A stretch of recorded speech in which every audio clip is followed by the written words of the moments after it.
جی ناظرین اور ناظرات، آپ دیکھ رہے ہیں ہمارا یوٹیوب چینل وائس آف قرآن۔ اگر آپ یہ قرآن پاک تجوید کے ساتھ سیکھنے کے خواہش مند ہیں یا نورانی قاعدہ یا مدنی قاعدہ پڑھنے کے خواہش مند ہیں تو میرے اس چینل کو سبسکرائب کر لیں۔ ہماری اس چینل پر روزانہ ایک ویڈیو اپلوڈ کی جاتی ہے جس کے ذریعے آپ اپنا قرآن پاک تجوید سے ٹھیک کر سکتے ہیں۔ ناظرین، ہماری مخارج سیریز، صفات سیریز الحمدللہ اپنے اختتام کو پہنچ چکی ہیں۔ آج ہم ایک نئی سیریز کا آغاز کرنے جا رہے ہیں۔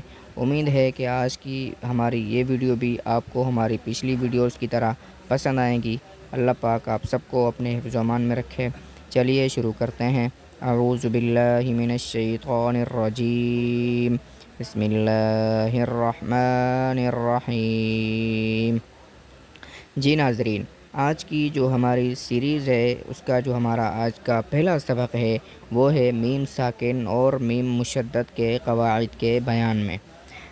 ہم یہاں چھوٹے چھوٹے آپ کو مختصر سے قواعد بتائیں گے۔ انشاءاللہ امید ہے آپ ان کو سمجھنے میں آپ کو دقت نہیں ہوگی۔ چلیے قاعدہ نمبر 1، میم اگر مشدد ہو اس میں غنہ ضروری ہے۔ اور غنہ کسے کہتے ہیں؟ غنہ کہتے ہیں ناک میں آواز لے جانے کو، جیسے لما، اور اس حالت میں اس حرف کو حرف غنہ کہا جاتا ہے۔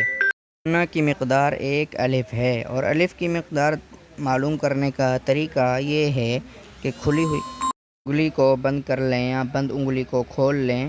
یہ صرف ایک اندازہ ہے، باقی اصل دار و مدار ایک استاد سے مشق کرنے کی صورت میں ہی سمجھ میں آئے گا کہ غنے کی مقدار کیا ہے اور غنہ کیسے کیا جاتا ہے۔ امید ہے آج کی ویڈیو بھی آپ کو پسند آئی ہوگی۔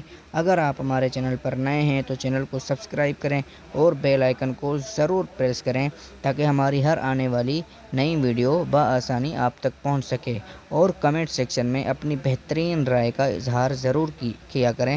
اللہ آپ تمام حضرات کو خوش رکھے۔ جزاکم اللہ خیرا کثیرا فی الدارین۔